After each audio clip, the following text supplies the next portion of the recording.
Bienvenidos adictos a la literatura. Antes de empezar con el tema de hoy, que serán las emociones en la literatura, quiero anunciaros una importante noticia. Por fin llega mi próximo libro, Jack el Destripador, el mito equivocado, a las librerías. Ahora mismo ya está en preventa y podéis ir reservándolo. Se trata de una investigación que he desarrollado durante varios años con un resultado sorprendente y que gracias a la editorial Oberón del Grupo Anaya, el próximo 27 de enero estará disponible en librerías de todo el mundo. Os voy a dejar los detalles y los enlaces en la descripción del vídeo. También quiero invitaros a la presentación de la obra que realizaré el próximo 2 de febrero en la FNAC, en Callao, Madrid, a las 18 horas. Allí os hablaré de la obra y firmaré ejemplares, así que si pasáis por Madrid y queréis conocerme en persona, no os lo perdáis. Os iré dando de todas maneras más información detallada en futuros videoartículos y a través de mi blog.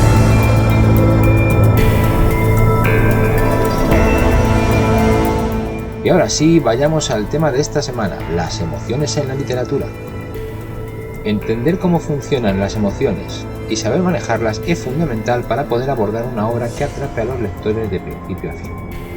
Por eso, hoy os voy a enseñar los 6 arcos emocionales que los estudios más recientes han descubierto y en los que, según parece, se pueden englobar cualquier tipo de relatos. Además, al final del artículo os mostraré una web realmente interesante sobre las emociones que seguro que os va a dejar asombrado. Así que no lo retrasemos más, saquemos nuestra pluma y papel y empecemos.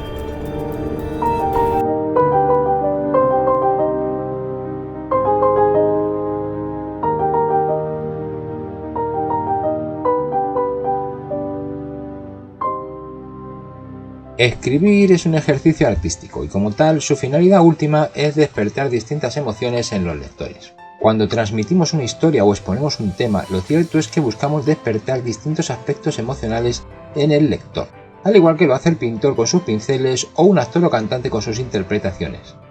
Por eso es clave comprender cómo se gestionan estas emociones en la literatura. Ha habido muchos estudios que han tratado de determinar qué estructuras básicas sirven para organizar las emociones en un relato literario. Y ha habido toda clase de resultados. Sin embargo, en un estudio de hace unos años desarrollado por Andrew J. Regan en el Laboratorio Computacional de la Universidad de Vermont en Barrington, después de analizar más de 1700 historias del proyecto Gutenberg, se determinó que la mayoría de los libros se pueden construir únicamente a partir de solo 6 arcos emocionales. Ya os he comentado antes en videoartículos como El Camino del Héroe, los dedicados a la estructura narrativa, cómo se organizaban las narraciones. Sin embargo, no tenemos que confundir esta estructuración que se refiere exclusivamente a la organización de la información a lo largo de un relato con los arcos emocionales, que es lo que explicaremos a continuación. Estos últimos se refieren exclusivamente a la organización de las emociones. O sea, no hablamos de datos, de hechos, de sucesos, hablamos de lo que el lector va a sentir cuando lea nuestras obras. Lo mejor para entenderlo bien es ir viendo los 6 arcos descubiertos en los estudios de Vermont, así que vamos a ello. 1. De harapos a riquezas, también llamado ascenso. En este arco emocional, partiendo de un inicio cualquiera, no especialmente malo ni bueno, el personaje evoluciona hasta alcanzar un final feliz. Las emociones del lector van transitando de la neutralidad inicial hasta la alegría de un desenlace completamente feliz de manera paulatina en todo el relato. Es una estructura típica de cuentos o relatos infantiles y busca dejar al lector con buen sabor de boca al terminar la historia. Aunque es una estructura muy sencilla, funciona de maravilla. El ejemplo más paradigmático que encontraron los autores fue el relato de Alicia en el País de las Maravillas de Lewis Carroll, relato que comienza con Alicia aburrida, sentada junto a su hermana a la sombra de un árbol. A partir de ese momento anodino de la vida de la protagonista, la aventura comienza cuando la curiosa joven persigue a un apresurado conejo parlante llevándola al triunfo final de su viaje.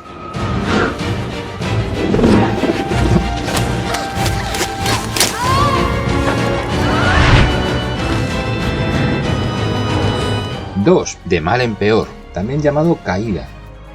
En este caso las emociones, en vez de ir mejorando, van de mal en peor. Se empieza en un momento de temor y se transita poco a poco hasta la decepción final. Puede parecer así a priori un arco emocional poco atractivo y realmente difícil de utilizar, ya que corremos el riesgo de dejar al lector o espectador completamente decepcionado cuando acabe su lectura. Sin embargo, si jugamos bien con las emociones, se pueden lograr obras que consigan dejar al lector totalmente enganchado a la trama.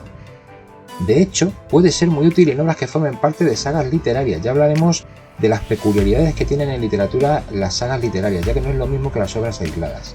En este caso, precisamente en el de las sagas, este tipo de estructuras emocionales son muy útiles, ya que dejan al lector totalmente pendiente de futuras entregas. Buscando un ejemplo cinematográfico muy claro lo encontramos en Avengers Infinity War, una historia que va de mal en peor para los protagonistas terminando en un fracaso total y aún así es probablemente la mejor película de Marvel hasta la fecha. Espero que os recuerden.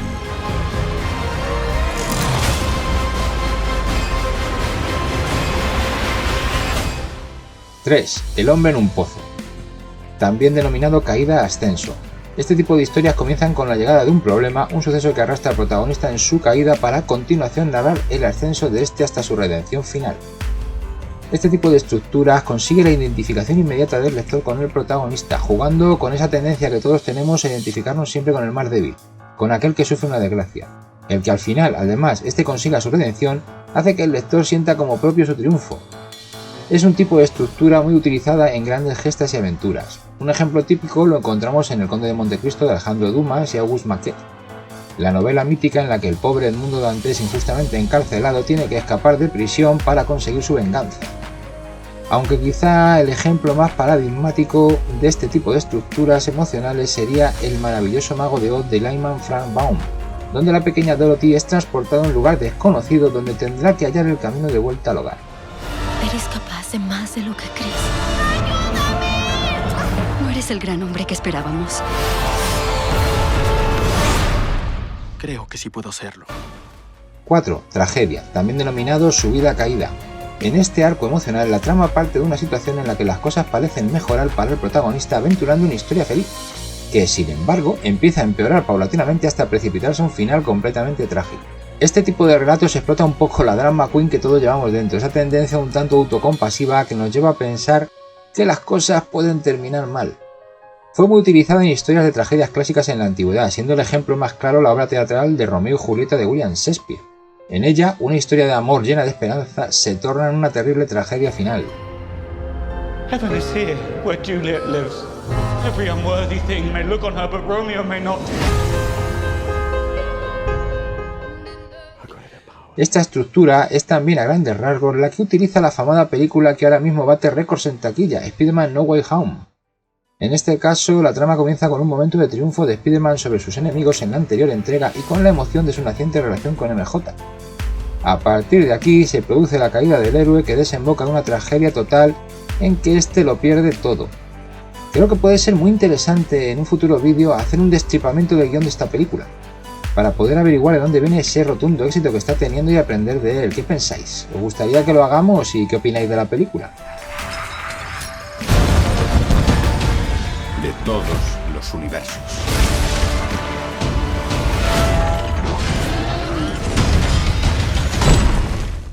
5. Edipo, también llamado caída, subida, caída.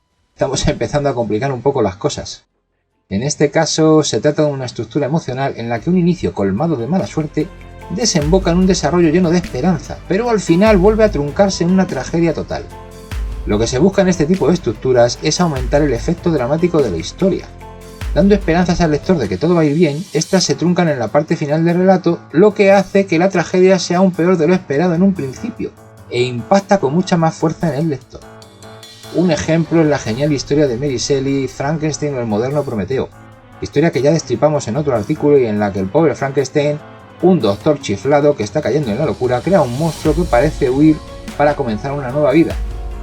Sin embargo, al final la decepción y la incomprensión del mundo por lo diferente hacen que el monstruo termine abrazando su lado más oscuro, encaminándose a una venganza brutal contra su creador.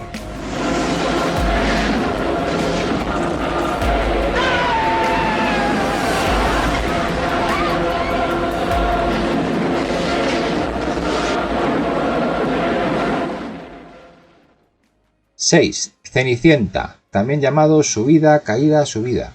Por fin llegamos al último de los arcos emocionales, con esta pequeña vuelta de tuerca que no es ni más ni menos que el caso contrario al anterior. Se parte de un momento en el que todo augura la felicidad, y sin embargo la tragedia hace su aparición haciendo augurar un mal final, pero en el último momento el protagonista consigue alcanzar la verdadera felicidad. Como en el caso anterior, lo que se busca es amplificar el efecto del final, aunque ahora este efecto no es dramático sino de felicidad y triunfo para el lector. Lo encontramos utilizado magistralmente en Cuento de Navidad de Charles Dickens, del que ya os descubrimos todos sus secretos en un artículo que publicamos estas Navidades. Aunque quizá el ejemplo más paradigmático es el que utilizan los propios autores del estudio de los arcos emocionales, que es el cuento de la Cenicienta, ya sea en la versión de Charles Perrault o de los hermanos Grimm. Tras ser invitada a la fiesta del rey, todo parece que va a ir bien para Cenicienta, sin embargo la magia acaba, la fiesta termina y ella tiene que huir para volver a su deprimente vida habitual. Afortunadamente, en el último momento, gracias al zapato de cristal abandonado en la fiesta, el príncipe la encuentra colmándola de felicidad. ¿Quién es usted? Mucho mejor. Mi hada madrina.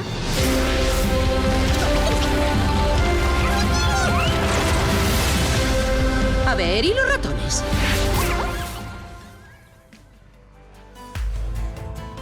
Y con esto llegamos al final de los tipos de arcos emocionales. Lógicamente, esta clasificación, como otras que hemos hecho ya en videoartículos anteriores, no es absoluta.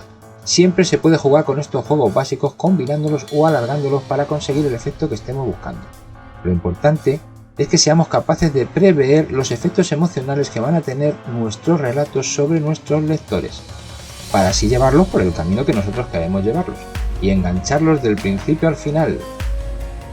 Y precisamente para que podáis analizar el impacto emocional de distintas obras literarias, os dejo una web que es muy interesante. En ella, mediante gráficos detallados, se analizan múltiples obras literarias, pero también se hacen análisis de situaciones y acontecimientos mostrando el efecto emocional que han tenido sobre las personas. Os dejo el enlace a esta interesante web en los detalles del vídeo. Echadle un vistazo para que veáis hasta dónde se puede llegar con el análisis de Big Data. Espero que os haya gustado el vídeo artículo de hoy. Ya sabéis, no olvidéis suscribiros y darle a la campanita para que os lleguen las notificaciones. Espero veros muy prontito en Madrid en persona hablando sobre Jack el Destripador. Hasta entonces y como siempre, hasta la semana que viene.